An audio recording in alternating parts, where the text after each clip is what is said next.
Satu lagi tenaga kerja Indonesia mengalami nasib buruk di Arab Saudi. Zaini Misrin, TKI Pulau Madura, dihukum mati pada minggu lalu. Upaya pemerintah Indonesia untuk membebaskan Zaini sempat membuat eksekusi mati ditunda sebanyak 3 kali. Namun demikian, tanpa memberikan pemberitahuan resmi terhadap pemerintah Indonesia, eksekusi mati akhirnya dilakukan Minggu 18 Maret lalu.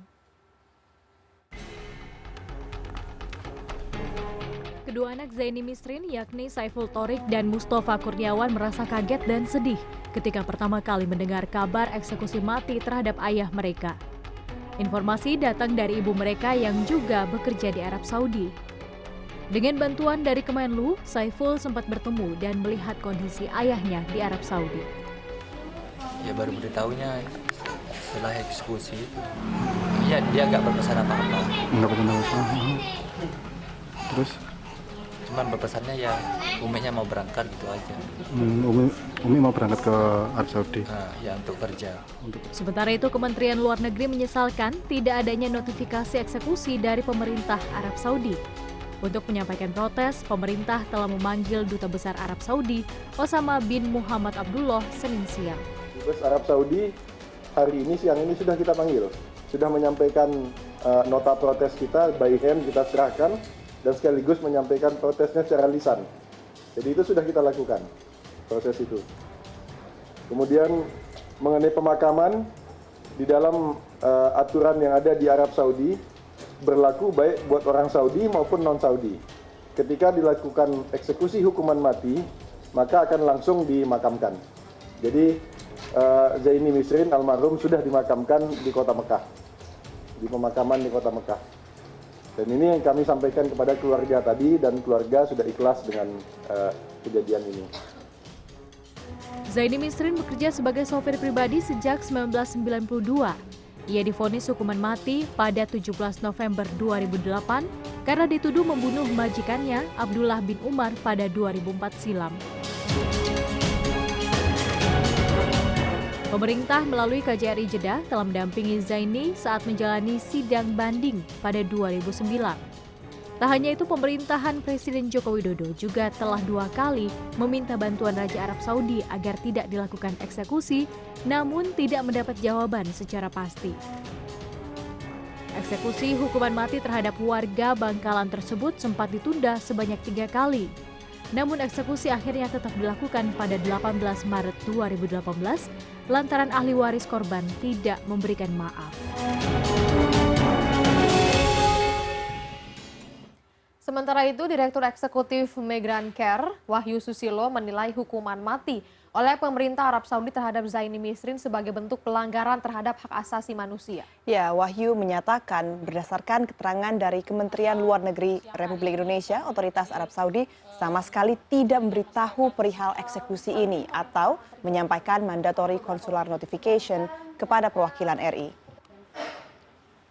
Selain itu, pada proses persidangan hingga dijatuhi vonis hukuman mati, Zaini Misrin tidak mendapatkan penerjemah yang netral dan imparsial. Kira atas dasar apapun kita tidak boleh mendiskriminasi orang yang implikasinya kadang-kadang juga punya implikasi pada pendekatan hak dasarnya, hak hidup dia sebagai manusia itu layak kita perjuangkan. Saya kira itu. Atas hukuman mati yang dijatuhkan kepada Zaini Misrin, sejumlah organisasi masyarakat hari ini menyatakan protesnya kepada pemerintah Arab Saudi. Dan kita akan berbincang langsung dengan Anis Hidayah, Ketua Pusat Studi Migrasi Migran Care. Ya, selamat pagi. Selamat pagi, Mbak Anis. Dapatkah Anda mendengar kami di studio? Dan tentunya kami ingin menanyakan untuk pertama, kami ingin menanyakan bagaimana tanggapan Anda terkait dengan kasus yang menimpa Zaini Misrin ini. Ya, pagi ini memang kita mendatangi Kedutaan Besar Saudi Arabia untuk Republik Indonesia untuk menyatakan protes atas eksekusi mati yang dilakukan otoritas Saudi kepada Zaini Misrin karena ini adalah bentuk pelanggaran hak asasi manusia. Mengingat hak hidup adalah hak setiap orang yang harus dihormati dan dipenuhi.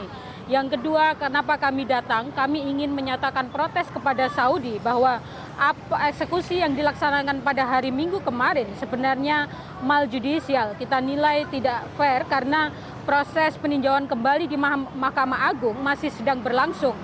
Mengingat tanggal 6 Maret kemarin pemerintah Indonesia sendiri melalui perwakilan RI di sana telah mengajukan permohonan PK atas kasus ini dengan mengajukan novum atau bukti baru. Yang ketiga, karena eksekusi mati ini dilakukan juga tanpa memberikan notifikasi kepada pemerintah Indonesia yang semestinya dilakukan berdasarkan pada prinsip-prinsip hubungan bilateral antara pemerintah Indonesia dan Saudi berbasis pada Konvensi Wiyena. Ya, Mbak Anies, untuk aksi hari ini Migrant Care menggandeng organisasi masyarakat siapa saja dan apa target dari aksi hari ini jika memang pertemuan dengan pihak Duta Besar Arab Saudi ini yang diinginkan? Ya, hari ini Migrant Care datang bersama dengan Serikat Buruh Migran Indonesia, bersama Jaringan Buruh Migran, bersama Human Rights Working Group dan KWI Komisi Migran menyuarakan bersama-sama bahwa dalam peradaban hukum internasional, hukuman mati sudah banyak ditinggalkan dan dihapuskan karena melanggar hak asasi manusia. Kita tidak hanya mendesak Saudi, tetapi sekaligus kita juga mendesak pemerintah Indonesia untuk segera menghapuskan hukuman mati dari sistem pemidanaan kita, karena itu merupakan peradaban lama, barbar, yang tidak respek terhadap penghormatan hak asasi manusia.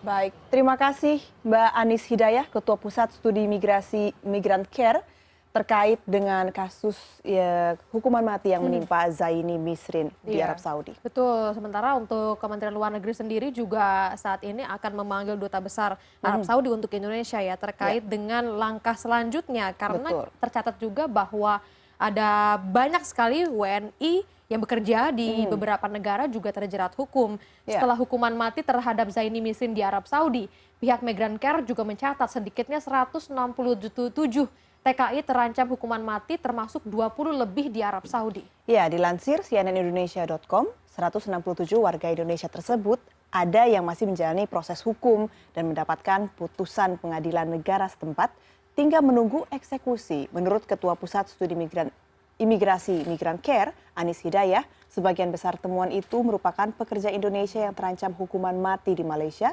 yakni sebanyak 117 orang. Diikuti dengan 27 TKI di Tiongkok, 21 TKI di Arab Saudi, dan masing-masing 1 orang di Qatar dan Singapura. Atas hal itu, Anies Hidayah meminta pemerintah untuk bertindak lebih dalam melindungi para pekerja Indonesia itu dengan membuat perjanjian bilateral dengan negara terkait.